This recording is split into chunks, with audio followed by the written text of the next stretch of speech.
Everyone Jai Jagannath welcome to my another mini blog. तो आपण पूर्व ब्लॉग रे देखिथिले आमे जाइतिलु घटगां और जाजपुर।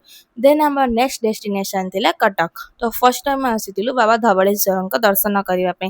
तो हम सेठारे पहुंचला बेले को 5टा हलानी ओ एत्ते जोरे काळ बैसाखी आसीतिला जे चारियारे पवन रे गच्छ भी भांगी जाइतिला। देन आपण चारियार दृश्य देखिले गेस करि पारथिबे एटी केते जोरे पवन आ वर्षा हेतिला। जेहेतु आमे 5टा हलानी गला बेले तो मंदिर एत्ते भिड़ भी नथिला। और एमिति दिन जाकर प्रबल खरा पर एमिति कालबैशाखी आसिले तो बहुत ही शांति लगे। देन आमे समस्ते बाबा दर्शन भलसे भलसे कर देइथिलु। तापर आमे बाहरी जाइथिलु हमर next destination Cuttack Chandi.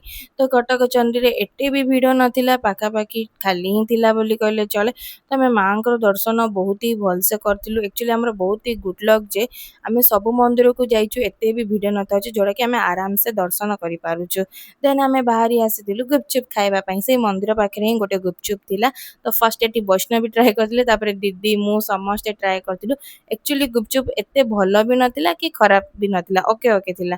Then Cuttack रु आसी जाइतिलु आमे निमापड़ा। तो निमापड़ा रे ही डिनर कर देइतिलु आ बहुत ही राती हेलानी। तो समस्ते टायर्ड हो जाइतिलु तो सेइटारे ही स्टे करतिलु। तो आमे ऑर्डर करतिलु बिरयानी आ पनीर चिली। बिरयानी कम पलो अधिक लागुतिला। आ निमापड़ा आसीथिबो छेना झिली ट्राए करबनी सेटा तो इम्पॉसिबल। जो मु फर्स्ट टाइम छेना झिली ट्राए करतिले आ मते आ टेस्ट तो बहुत ही बढ़िया लागितिला।